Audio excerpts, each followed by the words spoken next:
Este conteúdo é destinado para agricultores e profissionais do setor agrícola. A BASF está em Campo Verde, Mato Grosso, e com uma novidade que vai fazer toda a diferença para a próxima safra de soja, o fungicida Blavit.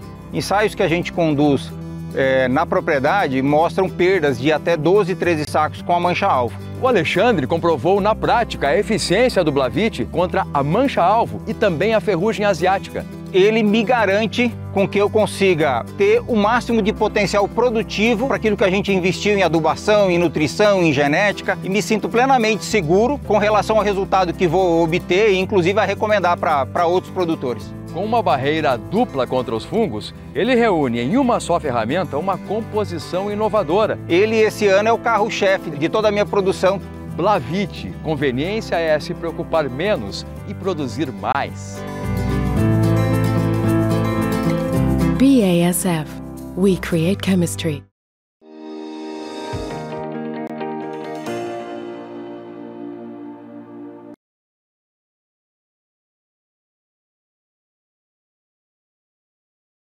E essa quinta-feira registrou mais uma sessão de queda para os preços da soja lá na Bolsa de Chicago. Quedas de 10 a 11 pontos nos principais vencimentos e o principal contrato que está sendo negociado lá em Chicago, se aproxima dos $14 por bushel. Fechou hoje nos 14,17. A gente vai conversar sobre essa movimentação, essa pressão negativa que Chicago vem sofrendo nas últimas sessões, entender o que está acontecendo e, mais que isso, saber a tendência que o mercado pode ter aí em relação à precificação, principalmente da soja. Quem está comigo hoje é o meu amigo Ginaldo de Souza, diretor-geral lá do Grupo Laboro.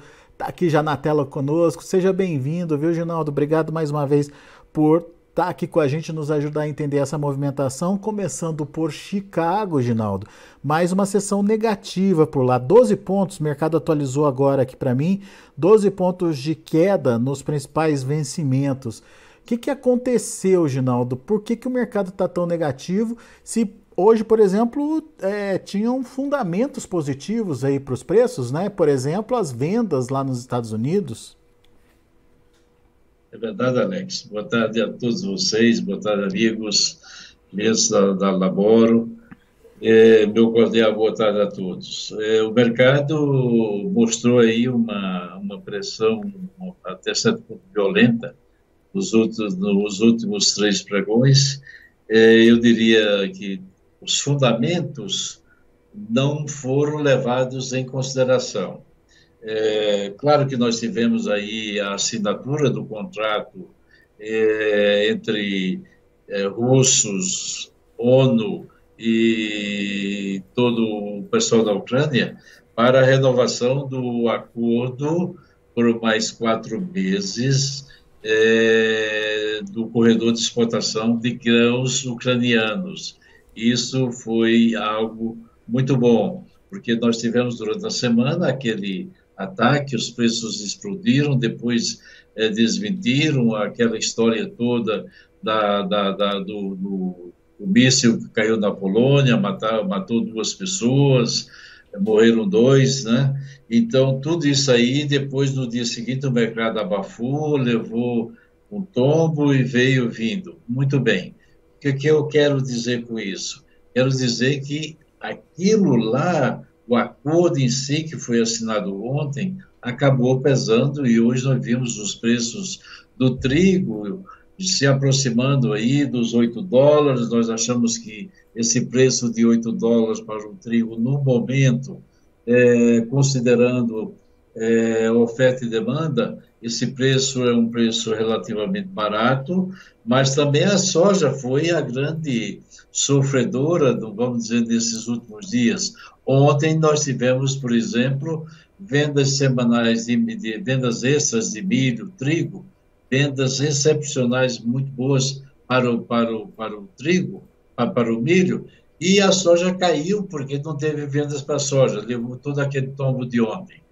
Hoje o mercado continuou caindo, continuou sendo pressionado, mas, por outro lado, o milho já começou a mostrar sinais de recuperação, fechou em alta, o trigo recuperou um pouco das perdas daquilo que ele tinha feito durante a manhã, e o mercado seguiu, vamos dizer, num desalento. O petróleo com 4 e poucos % de baixa, vindo para a faixa de próximo a $80, tudo isso aí tá num caldeirão.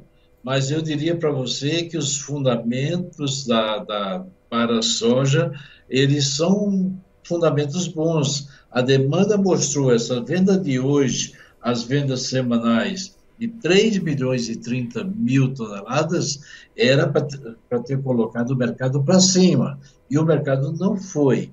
Mas não foi porque os fundos estão vendendo, estão saindo, mas eu digo para você com toda tranquilidade, preste atenção no que vão fazer daqui para frente, porque o mercado vai começar, apesar de não ter dado bola para os fundamentos, porque teve o acordo assinado, não deu bola para as vendas semanais, não deu bola para as vendas extras, e o mercado vai olhar, com certeza, uma coisa chamada clima.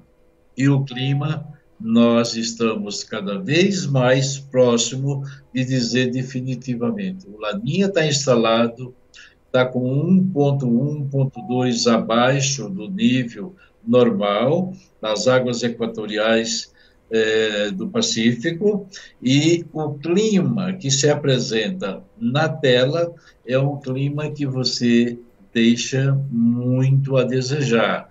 A Argentina está muito seco, previsto, choveu no final de semana, teve chuva sim, mas as chuvas previstas para o resto de novembro não são boas, e para o Rio Grande do Sul também não. Então, você tem que prestar atenção no que vai acontecer no clima a partir de agora. E dia 19, ou seja, depois de amanhã, se persistir e as águas continuarem com esse clima relativamente frio, nós vamos ter definitivamente um Laninha entre dezembro e fevereiro. E isto pega exatamente todo o ciclo da soja e grande parte do ciclo do milho. Então, é preciso prestar atenção, porque os fundamentos vão levar, naturalmente, a uma redução de demanda, de oferta, e aí sim os preços podem subir. O que você está dizendo é que o que está acontecendo em Chicago não necessariamente está refletindo a realidade de oferta e demanda. A oferta com risco por conta do clima e a demanda acontecendo, como a gente viu no boletim de vendas semanais hoje lá do USDA. Então você acredita, Ginaldo, numa reversão dessa tendência, dessa pressão negativa nos preços, ou pelo menos uma redução dessa pressão negativa nos próximos dias? Vamos analisar pelo seguinte cenário. Nós estamos falando, brasileiros, os especialistas estão falando de uma safra do Brasil de entre 150 e 155 milhões de toneladas. Uhum. Você bota mais 50 na Argentina, bota mais 10 no Paraguai e mais alguma coisa no Uruguai. Então, nós vamos aí para 215 milhões, pelo menos, na América do Sul. E isso, por si só, é negativo para preços. Indubitavelmente, é negativo para preços. Mas vamos analisar agora uma coisa friamente. E se o clima realmente não correr bem e a safra da América do Sul quebrar 30 milhões de toneladas, mesmo assim o mercado estaria abastecido, mas a influência de 30 milhões de toneladas poderia fazer os preços botar aí $1,50, $2 para cima. Você se lembra que o ano passado, no começo, nós tivemos a questão clima, reduzindo a safra da América do Sul, e tivemos uma guerra. O que aconteceu?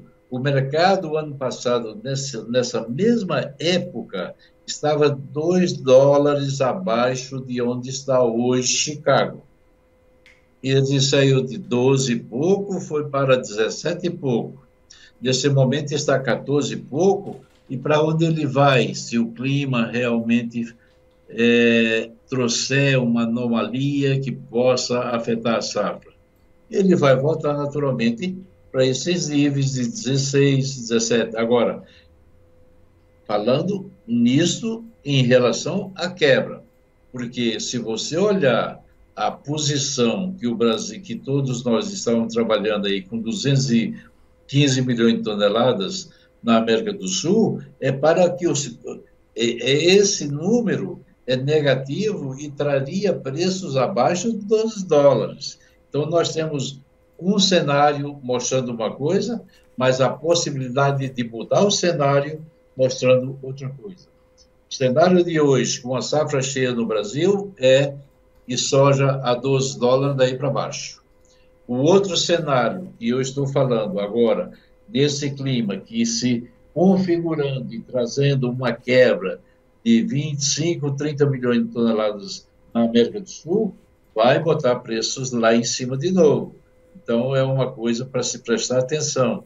E, nesse momento, os fundamentos não estão ajudando o preço, mas podemos ter uma anomalia climática e virar os preços daqui para frente. Portanto, o clima vai ser fundamental de ser acompanhado diariamente aí e tem esse potencial de mudança aí dos preços. Agora, e demanda, Ginaldo? Como é que você está vendo a China? Eu vejo a China limitada pelas questões, eles abriram um pouco vamos dizer, a rigorosidade sobre a Covid-19, eles permitindo agora que quem está doente já não fica tanto tempo trancado em casa, quem tem isso, eles abriram um pouquinho, mas esse pouquinho não vai mudar muito a demanda. Então, eu creio que a China vai continuar demandando nessa faixa de 97, 98 milhões de toneladas no máximo, ao ano, né, de soja eu me refiro. E isto não é suficiente para, vamos dizer, para combater a oferta. A oferta, seja uma safra de 130 no Brasil, ou seja uma safra de 155, ela é muito grande.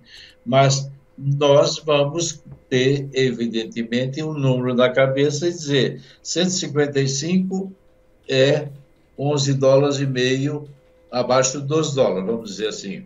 Agora, 130 vai mexer com os preços e os preços não serão 14.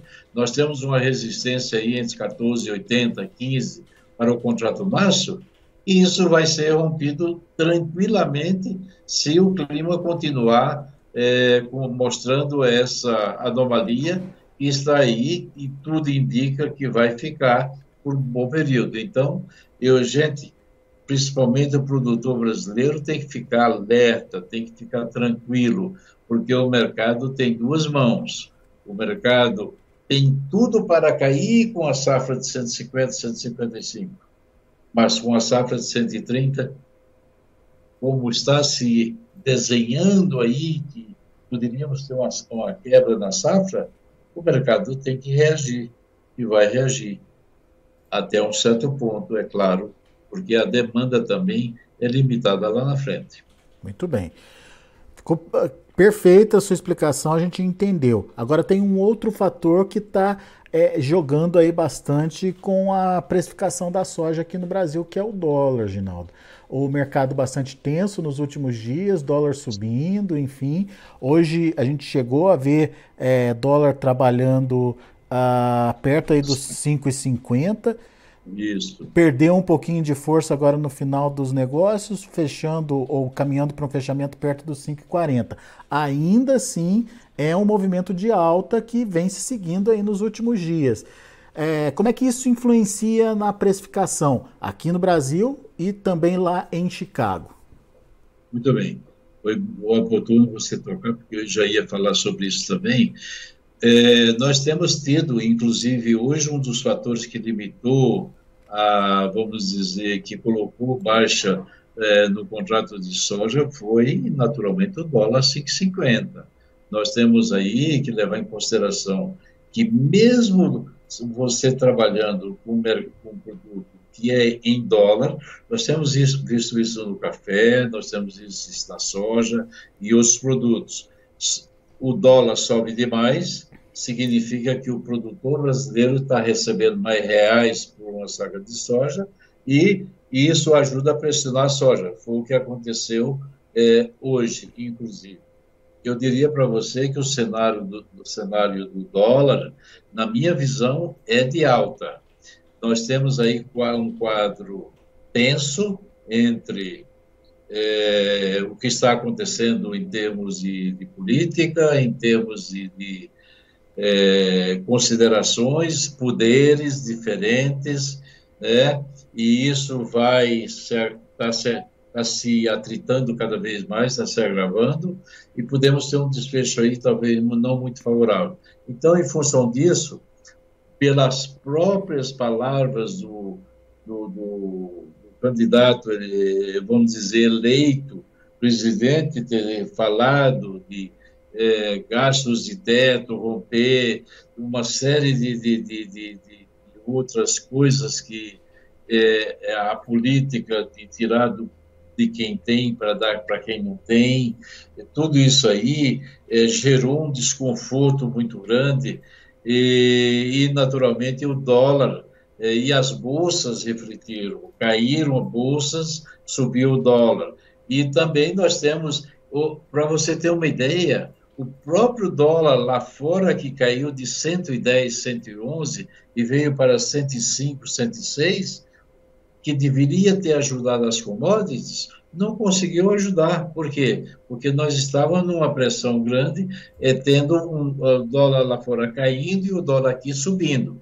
Então, eu particularmente admito e creio que nós vamos ter um dólar mais alto, principalmente na próxima semana. É esse meu pensamento, e nesse momento eu não recomendo ninguém ficar vendido em dólar, ninguém comprar bolsa. Acho que os preços vão reagir também em função do dólar, independente da questão de preços em CBOT.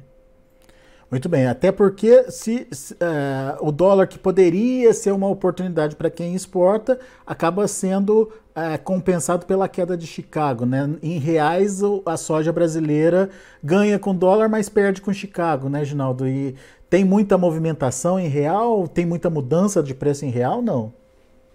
Tem um pouco de mudança, sim. Soja hoje bateu em determinado momento a 192 do Porto, mas foi em função do dólar, não foi, né? Em função de Chicago. Então, os preços reagiram, subiram até por causa do dólar. E claro, se você tivesse ficado com o dólar que estava aí de 5,20, 5,25, o produtor estaria perdendo dinheiro, o vendedor estaria perdendo dinheiro. Mas o dólar daqui para frente, em relação a toda essa discórdia e esse medo que o investidor está tendo, o dólar vai continuar subindo. Né? Eu não creio que o dólar vai parar de subir agora. O dólar vai continuar subindo, refletindo naturalmente os problemas que nós temos, que por si só justificam uma insegurança e naturalmente alta no preço do dólar, mas também porque eu creio que o clima vai ajudar e a soja vai puxar um pouco, limitando qualquer queda nesse momento. Soja abaixo de 14 vai ser, nesse momento, com o clima do jeito que está, vai ser difícil.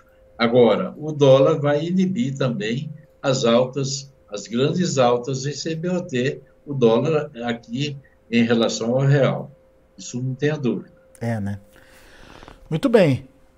Temos, então, uma situação para ser acompanhada de perto e tendo como fator fundamental o clima. Como o Ginaldo bem colocou, Se o clima for favorável, se a América do Sul conseguir aí a sua produção acima das 200 milhões de toneladas, 215 milhões de toneladas, se o Brasil de fato produzir acima de 150 milhões de toneladas, é preço em Chicago para menos de $12. Se tiver algum problema climático, alguma interferência nessa oferta, daí sim a gente pode ver esses patamares dos 14 até avançarem, certo, Ginaldo? Com certeza. Nós temos aí uma grande resistência aí da soja. Vamos falar do contrato março, entre 14,80 e 15, está longe, é claro, mas eu diria para você que isso daí pode ser recoberto num tapa se o clima continuar desfavorável, como nós estamos imaginando, como nós estamos acompanhando. O Laninha cada vez mais mostrando a sua força. O ano passado, vocês se recordam, eu quero lembrar sempre disso, nós tivemos um Laninha fraco para moderado, e esse ano nós estamos falando do Laninha moderado para forte. Olha a diferença, tem uma grande diferença, porque historicamente o Laninha interferia na safra do Rio Grande do Sul e da Argentina, um pouco aqui do oeste do Paraná. Hoje o Laninha, nós estamos sabendo pela história dos últimos anos que o Laninha está pegando o Rio Grande do Sul, o oeste de Santa Catarina, o oeste do Paraná, parte de São Paulo, parte do Mato Grosso do Sul e até Goiás e parte do sul do Mato Grosso. Então, gente, se o Laninha realmente for forte, como está se falando da possibilidade, ele pode interferir na safra de quase todos os estados do sul e do centro-oeste, sudeste inclusive. E aí, meu amigo, quanto será a perda? Nós estamos falando do grande volume da safra brasileira, de mais de 80%, né? Só ficaria lá o Nordeste produtor, o resto estaria todo ele, uma grande parte, claro que o centro do Mato Grosso, o centro de Goiás não sofreria, do centro para norte não sofreria como o lado sul, mas nós teríamos, indubitavelmente, quebra de uma expressão maior se isso realmente se confirmar. Eu estou vendo a confirmação e nesse exato momento, acredito que o Laninha pode tirar um pedaço da safra da América do Sul. Muito bem. Meu amigo Ginaldo, muito obrigado mais uma vez pela sua participação. Sempre bom te ouvir. Volte sempre, Ginaldo. Meu caro amigo, um forte abraço, a todos vocês. Vamos pedir a Deus, nosso Pai, pelo Brasil, pela família brasileira. Nós precisamos de paz, precisamos botar a cabeça no travesseiro e dormir. Precisamos produzir, precisamos fazer o Brasil crescer. É isso que nós queremos. Muito bom. Abraço, Ginaldo. Obrigado. Tá aí, Ginaldo de Souza, Grupo Labora, aqui com a gente no Notícias Agrícolas.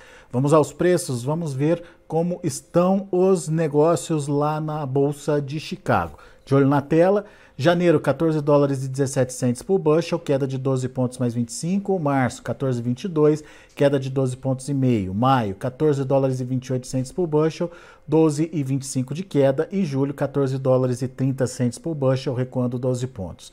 Temos também o milho. Milho fechou do lado positivo. Dezembro, 6,67, subiu 2,25. Março, 6,69, subiu 1,5 ponto. Maio, 6,67, subiu 1 ponto. Julho, 6,61, alta de 0,75. E para finalizar, a gente tem o trigo. Trigo para dezembro, $8,06 por bushel, perdeu 10 pontos mais 75. Muito por conta aí da reativação do corredor de exportação lá na Ucrânia. Março, $8,25, perdeu 12 pontos mais 25. Maio, $8,35, queda de 12 pontos. Julho, 8,39, queda também de 12 pontos. Dessa forma, a gente encerra mais um boletim. Agradeço a sua atenção e a sua audiência. Se inscreva em nossas mídias sociais. No Facebook, Notícias Agrícolas. No Instagram, @Notícias Agrícolas. E em nosso Twitter, @Norteagri. E para não perder nenhum vídeo, não se esqueça de nos acompanhar no YouTube e na Twitch, Notícias Agrícolas Oficial.